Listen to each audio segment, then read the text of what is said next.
ကမ္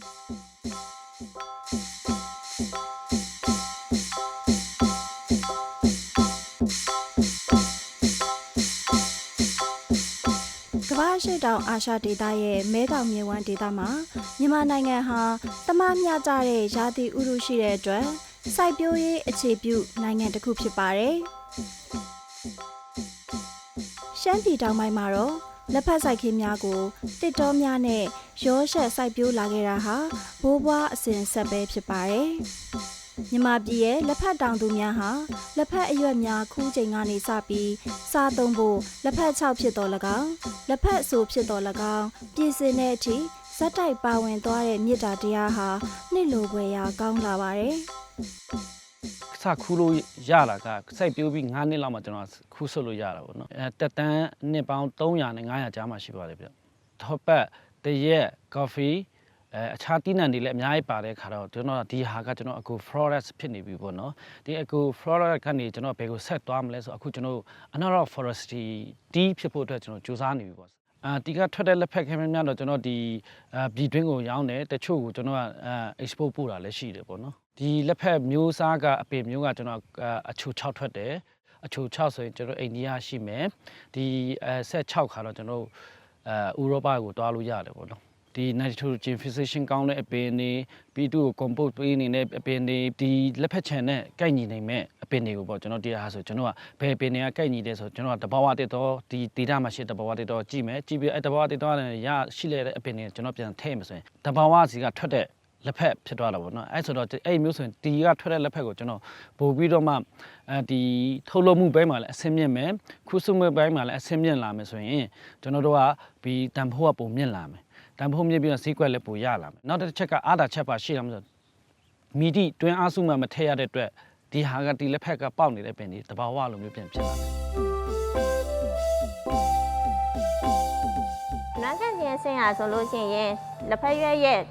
moisture အဆိုဓာတ်ကိုလျှော့ချပေးနိုင်တဲ့အပြင်တူထဲမှာပါတဲ့ protein ဓာတ်ကနေ free amino acid ကိုပို့ပြီးတော့များစေတဲ့အတွက်ကြောင့်မို့လက်ဖက်ရဲ့ caffeine ဓာတ်ကိုပိုများတဲ့အတွက်ကြောင့်လက်ဖက်ရဲ့နောက်ဆုံးအရည်အသွေးမှာဆိုလို့ရှိရင်အရသာအယောင်ပိုင်းမှာပို့ပြီးတော့အရေးကြီးတဲ့အနေနဲ့ပါဝင်တာပဲဖြစ်ပါတယ်။နွမ်းခံပြီးရဲ့လက်ဖက်ရွက်တွေကိုနောက်တစ်ဆင့်အနေနဲ့ကတော့ပေါင်းခံတဲ့အဆင့်ပဲဖြစ်ပါတယ်။ပေါင်းခံတဲ့အဆင့်ဟာဆိုလို့ရှိရင်လက်ဖက်ဆိုထုတ်လုပ်ခြင်းရဲ့အဓိကအရေးကြီးဆုံးစနစ်တစ်ခုပဲဖြစ်ပါတယ်။လက်ဖက်ဆိုထုတ်လုပ်တဲ့အချိန်ပေါင်းခံတဲ့အချိန်မှာဆိုလို့ရှိရင် 0.2 psi နဲ့2မိနစ်ထိအောင်အယောင်တွေပြောင်းလာပြီးလက်ဖက်ရဲ့အနေအထားပျော့လာတဲ့အထိအောင်ပေါင်းခံတဲ့အချိန်မှာလှုပ်ဆောင်ပေးရပါတယ်။ပေါင်းခံခြင်းစနစ်ကလက်ဖက်ထဲမှာပါတဲ့ antioxidant တွေ enzyme တွေကိုလျှော့ချပေးနိုင်တဲ့အပြင်သူ့ထဲမှာပါတဲ့ anti ဖြစ်ဆိုင်တဲ့ပိုးမွားတွေကိုရောချပေးနိုင်တဲ့အတွက်ကြောင့်မို့အရေးကြီးဆုံးအဆင့်ပဲဖြစ်ပါတယ်။ပေါင်းခံပြီးသွားတဲ့လက်ဖက်တွေကိုနောက်တစ်ဆင့်အနေနဲ့ကတော့အေးခံတဲ့အဆင့်ပဲဖြစ်ပါတယ်။အေးခံတဲ့အဆင့်မှာဆိုလို့ရှိရင်လေအေးပေးထားတဲ့စနစ်ပေါ်မှာလက်ဖက်ရွက်တွေကိုစနစ်တကျအေးခံရပါတယ်။အေးခံပြီးသွားတဲ့လက်ဖက်ရွက်တွေကိုတော့လက်ဖက်ထဲမှာပါတဲ့အဆီတွေ essential wine တွေတန်နင်တွေကိုအပြင်ကိုထွက်လာပြီးတော့မှလက်ဖက်ရွက်ရဲ့ fermentation ကိုပို့ပြီးတော့ကောင်းစေဖို့အတွက်နယ်တဲ့အဆင့်ကိုလှုပ်ဆောင်ရပါတယ်။နယ်တဲ့အချိန်မှာဆိုလို့ရှိရင်ကိုယ့်ရဲ့လိုချင်တဲ့အနေအထားထိအောင်နယ်တဲ့ဆက်ထဲမှာပဲစနစ်တကျပြန်ပြီးတော့နယ်လို့ရပါတယ်။နယ်ပြီးသွားတဲ့လက်ဖက်ရွက်တွေကိုနောက်တစ်ဆင့်အနေနဲ့ကတော့အိတ်သွတ်တဲ့အဆင့်ပဲဖြစ်ပါတယ်။အိတ်သွတ်တဲ့အချိန်မှာလက်ဖက်ထဲမှာလေဝင်ခြင်းမရှိအောင်လို့ဖိအားတစ်ခုအနေနဲ့စနစ်တကျပေးပြီးတော့မှအိတ်ကိုချုပ်ဝတ်တဲ့အဆင့်ပဲဖြစ်ပါတယ်။ချုပ်ပြီးသွားတဲ့နောက်တစ်ဆင့်မှာဆိုလို့ရှိရင်တော့ကိုလိုချင်တဲ့အနေအထားထိအောင်လက်ဖက်ရဲ့အရည်အသွေးပေါ်မှာမူတည်ပြီးတော့6လအနေတစ်နှစ်ထိအောင် fermentation stage မှာထားရတာပဲဖြစ်ပါတယ်။လက်ဖက်တောင်သူများဟာမနက်နေအောင်ဖြိုးဖြချိန်မှစပြီးလက်ဖက်ခူးရမှာစားသုံးသူများအတွက်တင့်လျော်တဲ့အရွက်နှုများကိုရွေးချယ်ပြီးခူးကြပါတယ်။ခူးပြီးသားလက်ဖက်ရွက်များကိုအရသာမပြတ်စေဖို့တန့်စင်ပြီးထုတ်ပိုးကြပါတယ်။လက်ဖက်ပွဲုံလုပ်ငန်းကိုကျွန်တော်ရဲ့ first generation ဖြစ်တဲ့အဖေလက်ထက်မှာပေါ့နော်ဒီလက်ဖက်လုပ်ငန်းကိုစတင်ပြီးတော့မှလှုပ်ဆောင်ခဲ့တာဖြစ်ပါတယ်ပွဲရုံအနေနဲ့လုပ်တယ်ပြီးတော့တောင်ပေါ်ကတောင်သူတွေနဲ့ချိတ်ဆက်ပြီးတဲ့အခါကျတော့မှဒီလက်ဖက်ဒီရောရာပေါ့နော်အနုကျန်းရောနေတဲ့လက်ဖက်တွေကိုတောင်သူတွေနဲ့တူချိတ်ဆက်ပြီးတဲ့အခါကျတော့မှလက်ဖက်ကိုအနုတက်တက်အကျန်းတက်တက်ခွဲပြီးတဲ့အခါကျတော့မှပွဲရုံသဘောမျိုးနဲ့မြန်မာတပြည်လုံးကိုဖြန့်ချီတဲ့ပွဲရုံလုပ်ငန်းကိုလှုပ်ဆောင်ခဲ့ပါတယ်ကျွန်တော်ရဲ့ဒီစတင်လှုပ်ဆောင်ခဲ့တာတော့ရှမ်းရွှေတောင်နယ်မြေကိုမှရှူးရှဲဆိုတဲ့ပထမအဆုံးအမည် နာမကိုသုံးစွဲခဲ့တဲ့ရှမ်းရွှေတောင်ရှူရှဲလက်ဖက်ဆိုတဲ့ product လေးကို second generation အနေနဲ့စတင်ထုတ်လုပ်ဖြန့်ချီရောင်းချခဲ့တာဖြစ်ပါတယ်ခင်ဗျာကျမတို့အဖိုးဥက္ကနဲ့အဖွားတော်စိန်တို့ကဒီလက်ဖက်ချောက်လုပ်ငန်းကိုလှုပ်လာပြီးတော့1928ခုကျတော့ဒီ register လုပ်လိုက်တယ်လုပ်လိုက်တော့ကျမတို့ကအဲ့ဒီ register လုပ်လိုက်တဲ့ခုနှစ်ကိုပဲတီထောင်တဲ့နှစ်လို့ယူလိုက်ပါတယ်အတော်ရီနဲ့အဖေတို့ကဆက်လုပ်ခဲ့တယ်ပြီးရင်ကျမတို့ညီးတွေကဆက်လုပ်တယ်ပေါ့နော်လက်ဖက်ချောက်ကိုတော့အဓိကထားပြီးတော့လုပ်ခဲ့တာပါ2016ကျတော့မှကျမတို့ကလက်ဖက်ဆူကိုနိုင်ငံတကာအဆင့်မီတဲ့စက်တွေနဲ့နောက်ပြီးတော့ဒီထုတ်လုပ်တဲ့နီးစနစ်တွေကိုနိုင်ငံတကာကိုထွက်နိုင်အောင်ဆိုတော့ရည်ရွယ်ချက်တွေနဲ့စားသုံးသူတွေလည်းယုံယုံကြည်ကြည်စိတ်ချလက်ချစားသုံးနိုင်အောင်ဆိုတော့ရည်မှန်းချက်နဲ့ကျမတို့ကဒီစက်ရုံကိုတည်ခဲ့ပါတယ်ကျွန်တော်တို့ကလက်ဖက်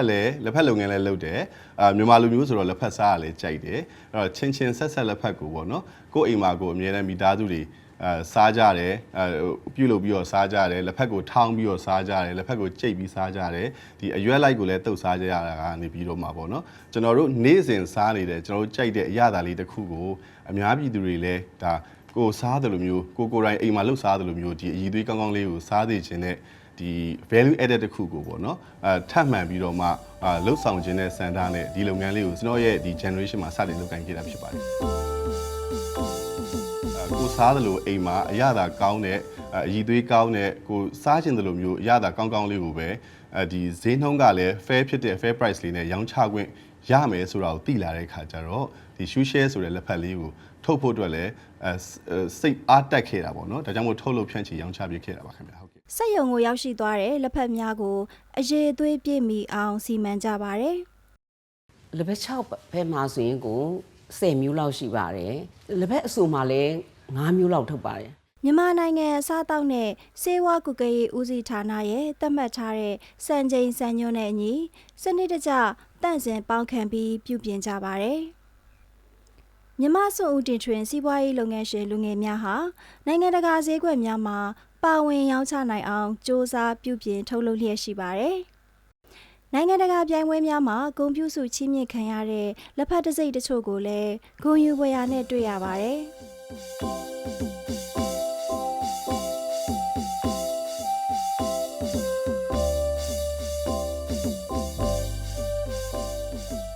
ကျွန်တော်မြန်မာလက်ဖက်အသင်းဥက္ကဋ္ဌအနေနဲ့တာဝန်ယူထားပါတယ်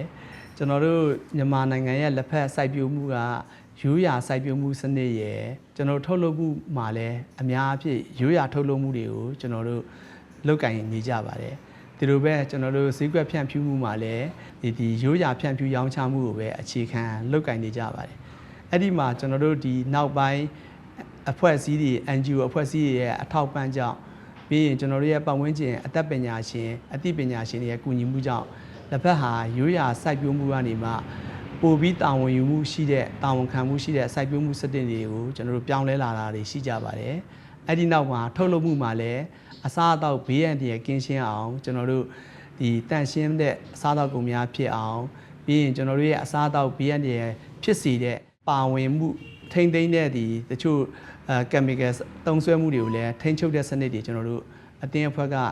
ဝိုင်းပြီးတော့အသိပညာပေးနဲ့လုပ်ငန်းတော်တချို့လည်းပြောင်းလဲပြီးစူးစမ်းလုပ်ကိုင်လာကြတယ်။အဲ့ဒီနောက်မှာကျွန်တော်တို့ဈေးကွက်ကိုလည်းပြည်တွင်းဈေးကွက်တွေမကဘဲနဲ့ကျွန်တော်နိုင်ငံတကာဈေးကွက်ကိုလည်းဒီအဖွဲ့အစည်းတွေ NGO တွေပညာရှင်တွေအထောက်ပံ့နဲ့လေ့လာခွင့်ရရှိခဲ့တယ်။ကျွန်တော်တို့တီထွင်ဖန်တီးမှုတွေလက်ဖက်လုပ်ငန်းတွေမှာပေါ်ထွက်လာတယ်။ပြီးရင်လူငယ်အများစုလက်ဖက်လုပ်ငန်းကိုပြန်စိတ်ဝင်စားလာတယ်။ကျွန်တော်တို့လက်ဖက်လုပ်ငန်းတွေရဲ့ရိုးရာမှဒီနိုင်ငံတကာရဲ့ဒီဈေးကွက်စားသုံးသူထိရောက်လာမဲ့အခွင့်အလမ်းတွေကိုကျွန်တော်တို့အခုလူငယ်လုပ်ငန်းရှင်တွေအများကြီးအားစိုက်လာတာတွေ့တယ်အဲ့ဒါကိုလည်းကျွမ်းကျင်တဲ့ပညာရှင်အသိပညာရှင်တွေအားပေးမှုတွေကျွန်တော်တို့အများကြီးရရှိနေကြတယ်အဲ့ဒီနောက်တစ်ချိန်မှာကျွန်တော်တို့မြန်မာလက်ဖက်ဟာပြည်တွင်းရိုးရာစားသုံးမှုတင်မကဘဲနဲ့တချို့နိုင်ငံတကာစားသုံးတဲ့သုံးစွဲတဲ့လူတွေပတ်ဝန်းကျင်မှာကျယ်ပြန့်လာဖို့ကျွန်တော်တို့လက်ဖက်အသင်းဟာလူငယ်တွေနဲ့အတူဝိုင်းဝန်းကြိုးစားနေကြပါတယ်အဲ့ဒီအတွက်အခုကျွန်တော်တို့မြန်မာလက်ဖက်ရည်ကြီးမှုကိုထိမ့်သိမ့်တဲ့တာဝန်လဲကျွန်တော်တို့မှာရှိတယ်လို့တပြိုင်နက်တည်းမှာကျွန်တော်တို့လက်ဖက်နဲ့ပတ်သက်ပြီးနိုင်ငံတကာရဲ့ဈေးကွက်စားသုံးမှုကိုတီထွင်ဖန်တီးမှုနဲ့လူငယ်တွေပါဝင်မှုကိုဦးစားပေးပြီးမှမြန်မာနိုင်ငံလက်ဖက်အသင်းရဲ့ဦးဆောင်မှုနဲ့ ကျွန်တော်တို့ဆက်လက်ပြီးလှုပ်ဆောင်သွားဖို့အားလုံးဝိုင်းကြိုးစားနေပါတယ် အထူးခြားဆုံးမှာရှမ်းပြည်တောင်ပိုင်းမှာနှစ်ရှည်သဘာဝလက်ဖက်ချောက်ဟာအာရှဈေးကွက်မှာလူကြိုက်များတဲ့တစိမ့်တစ်မျိုးဖြစ်ပါတယ်။ မိဘလုပ်ငန်းလို့ပဲပြောလို့ရပါတယ်ဗျကျွန်တော်တို့ဆိုရင်ဒါ50မြောက်ရှိပါပြီဒီလက်ဖက်ကိုပုံမှန် traditional အတိုင်းပဲရောင်းတယ်ကုန်ကျန်းအဖြစ်နဲ့ပဲဒါတရုတ်ကိုရောင်းတယ်ကျွန်တော်တို့ကိုကန့်လက်ဖက်ဆိုရင်ဒါမြန်မာပြည်မှာဆိုရင်တော်တော်များများရင်နွေးကြိုက်တဲ့လူများဆိုရင်မတိတဲ့လူမရှိတော့ပဲကိုကန့်လက်ဖက်ဒီကောင်းတယ်နာမည်ကြီးတယ်ဆိုတာတော့လူတိုင်းသိကြတယ်ဒါပေမဲ့ရာကနန်းဆိုရင်လည်းသူက brand ကောင်းဆိုတာမပေါ်ခဲ့ဘူးတခါပေးဆိုလဲဒါလက်ဆောင်နေနဲ့ပေးတယ်ဆိုရွှေနဲ့တော်တော်ကောင်းပေးကြတယ်နောက်တချို့နည်းနည်းကိုကအဲ့တဲ့ဒါရင်းနေလို့ဆိုဂုဏ်နေရိပ်တွေနဲ့ပေးကြပါတယ်ဆိုတော့ဒါကိုကလည်း6တော့ကောင်းတယ်ဒါပေမဲ့ဟို brand ကောင်းမထွက်လာခဲ့ဘူးပေါ့ကျွန်တော်တို့ရဲ့ species ကနောက်ကျွန်တော်တို့ရဲ့ quality ဆိုတဲ့ဟာကျတော့တရုတ်ကအရန်ကြိုက်တဲ့ quality ဖြစ်တဲ့အတွက်သူကနှစ်စဉ်နှစ်တိုင်းကျွန်တော်အဖေမိထိဆိုရင်သူကတရုတ်ကိုရောင်းတယ်ဒါပေမဲ့တရုတ်ပြည်ရောက်သွားပြီဆိုရင်မြန်မာလက်ဖက်ကိုကန့်လက်ဖက်ဆိုတဲ့နိုင်ဆိုတာပျောက်သွားပါတယ်2013မှာကျွန်တော်ဒီလုပ်ငန်းကိုကျွန်တော်စပြီးတော့brand စပြီးတော့စလုပ်တယ်ပြီးမြန်မာနိုင်ငံလက်ဖက်တင်းနေတယ်ကျွန်တော်တောက်လျှောက် join ပြီးတော့ဒီကိုကန့် data ကနေပြီးတော့ကိုစားပြုတဘောအနေနဲ့ကျွန်တော်စပြီးတော့ဝင် join ဖြစ်ပါတယ်လက်ဖက်ပင်ဆိုတဲ့ဟာပို့ဆိုတာသူကယာတီတင်းနံမဟုတ်ဘူးသူကနှစ်ရှင်နှစ်ဥမာကျွန်တော်တို့လက်ရှိလောက်ကန်နေလက်ရှိမြန်မာပြည်မှာဆိုရင်တော့နှစ်1000ကျော်အထိကျွန်တော်လက်ဖက်ပင်တွေစတင်တွေ့ရှိခဲ့ပါတယ်အဲ့ဒါတော့ကျွန်တော်ကိုကန့် data တွေမဟုတ်ဘူးသူကနေရာ data အတိုင်းမှာနှစ်ထောင်နဲ့ချီနှစ်ရာနဲ့ချီဆိုတဲ့အပင်တွေရှိကြတယ်ဒါပေမဲ့တခုကွဲတာကျတော့ species တွေမျိုးကွဲတွေကွဲကြတာဆိုတော့သူကသူ့ data နဲ့သူကဒီမျိုးတွေကွဲကြသွားတာပဲရှိတာဒါပေမဲ့ကျွန်တော်မြန်မာပြည်မှာ data အတိုင်းမှာနှစ်ထောင်ကနန်းလက်ဖက်ပင်ကြီးတွေဆိုတာရှိတာကိုတေချတယ်တေချအဲ့လားလေလိုက်ကြည့်လို့ရပါတယ်ပြီးတော့2019မှာစပြီးတော့ဒါ Go Award ရွှေတံဆိပ်ဆုဒါမြန်မာနိုင်ငံစပြီးတော့ပထမဆုံးဒီ Global TV မှာစပြီးတော့ရရှိခဲ့တယ်ပြီးရင်2020မှာဆိုလဲကျွန်တော်တို့ဆက်ပြိုင်တယ်နှစ်ဆုထပ်ရပါတယ်2023ကျတော့ Special Go Award ဆိုပြီးတော့ကျွန်တော်တို့ရဲ့ကုမ္ပဏီရဲ့ကျွန်တော်ရဲ့ product ကထိုက်ဆုံးနေနာမည်စရင်းမှာပါပါတယ်ဒါကကျွန်တော်တို့ရဲ့ပိတ်ပြီးရဲ့နောက်ပိုင်းမှာထပ်ပြီးတော့ကျွန်တော်တို့ဒီကြားထဲမှာပြင်ဆင်စရာရှိပြင်ဆင်တယ်ထပ်ပြီးလိုအပ်တာပိုင်းတွေကျွန်တော် edit ထပ်လုပ်ပြီးတော့ထပ်ပြိုင်တဲ့အချိန်မှာ Special Go Award ထပ်ရရှိပါတယ်ဒါကတော့ product နဲ့ပတ်သက်ပိုင်းဆိုရင်ကျွန်တော်တို့လက်ရှိကျွန်တော် company ဆို4ဆုလောက်ကျွန်တော်တို့ဆုရထားပါတယ်နောက်ဒီ company အနေနဲ့ဆိုရင်တော့20ကြိမ်မြောက်ဒီ China ASEAN မှာ CA Expo မှာကျွန်တော်တို့က20ကြိမ်မြောက်တဲ့အချိန်မှာကျွန်တော်တို့ Relevant Achievement ဆိုတဲ့ဆုကိုလည်းရရှိပါတယ်ကျွန်တော်တို့နားလည်တာဒီဆုကတော့ဝင်ပြိုင်တာမဟုတ်ဘူး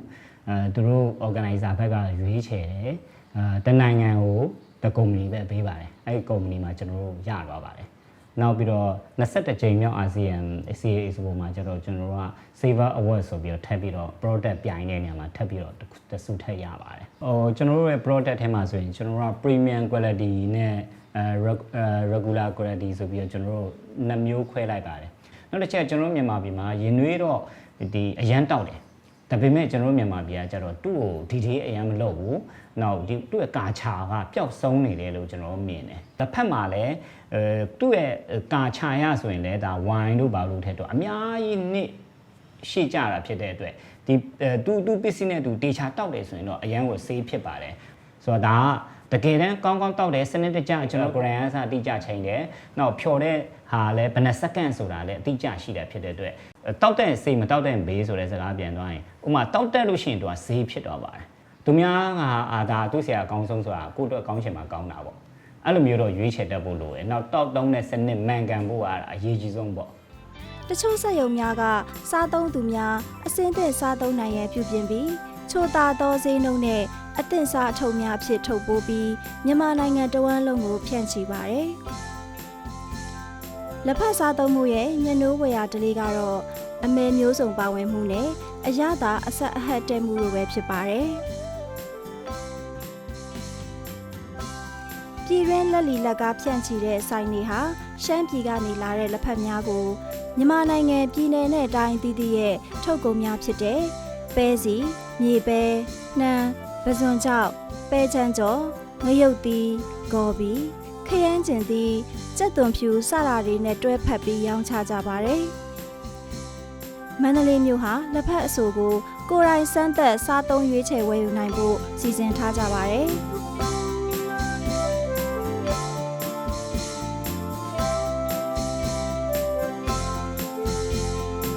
လူများစားသုံးရုံနဲ့မကပဲဘာသာရေးအခမ်းအနားများမှာလည်းလက်ဖက်ကိုလှူပွဲဝတ္ထုတစ်မျိုးအနေနဲ့အသုံးပြုကြပါတယ်။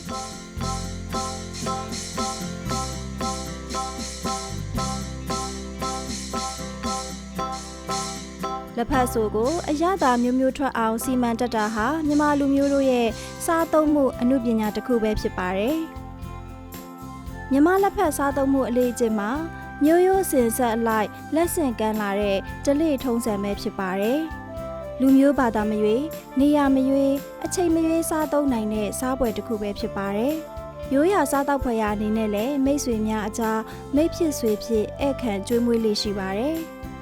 ပြည်တွင်းမှာလက်ဖက်ဆိုလက်ဖက်ချောက်နဲ့လက်ဖက်ခြေကန်လူသုံးကုန်ပစ္စည်းများကိုမြန်မာနိုင်ငံသားတွေဟာအညက်တနိုးတန်ဖိုးထားပြီးမျိုးရိုးစင်ဆက်အလိုက်စားသုံးကြပါတယ်။ပြည်တွင်းရိုးရာစားတောက်ပြင်ဆင်မှုသာမကနိုင်ငံတကာစားစာများမှာလည်းလက်ဖက်အခြေပြုဟင်းအမယ်များကိုစမ်းသစ်တီထွင်စားသုံးလေးရှိပါတယ်။ My name is Yetudwin. I'm known in Myanmar as Mr. Sharkies, and I've been lucky enough to be chosen as an ambassador for Lepet. So thank you again for choosing me as an ambassador for Lepet. And the theme today is Beyond Lepet. What is Lepet? We all know Lepet is one of Myanmar's unique traditional food, a product that all Myanmar has tasted in their lifetimes, at least once. Some of them will love it and eat it on a daily basis. Some of them eat it on occasional, on festive, and all these. But Lepet is not only a food, a traditional food. It's beyond a traditional food. It's a healthy food. It's a probiotic, lacto-fermented food. So we're now talking about a food which we can call it under the name of superfood. And how do we take this superfood from traditional ways of cooking it to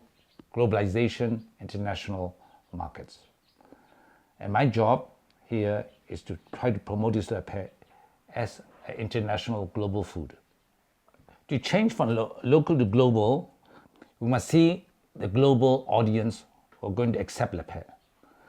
And out of the global, 80% are a younger generation under 30. So to promote this Lepet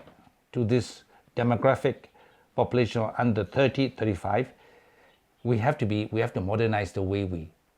promote the Lepet. So how do you do it? One way to do it, how I see it as a chef, is to fusion it. What are the popular products around the world that young people eat?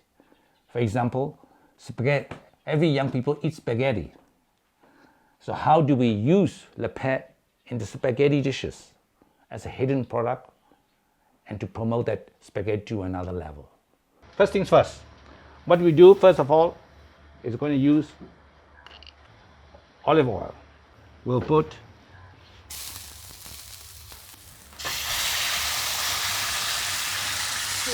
so what we're going to deglass it with some water.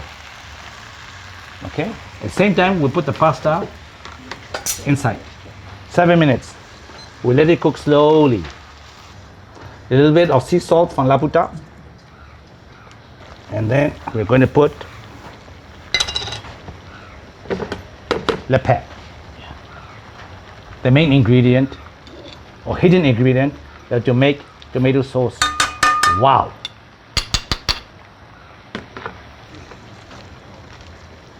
A little bit of fish sauce. So this is we call pomodoro salsa with Lepet. Spaghetti tomato sauce with a hidden ingredient, a superfood, Lepet. This pepper is also Myanmar pepper. So we're using only products coming from Myanmar. We're highlighting Myanmar products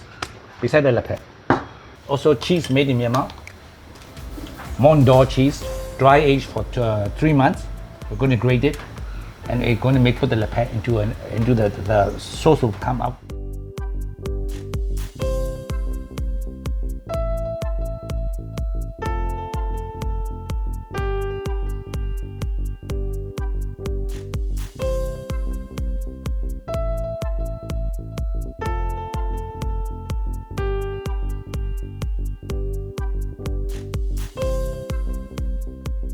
မိသားစုရဲ့ညနေခင်းစကားဝိုင်းမှာအလဲတဲလက်ဖက်တုပ်နဲ့လက်ဖက်ရည်ချမ်းကတော့မရှိမဖြစ်လိုအပ်တဲ့အရာသာပဲဖြစ်ပါတယ်။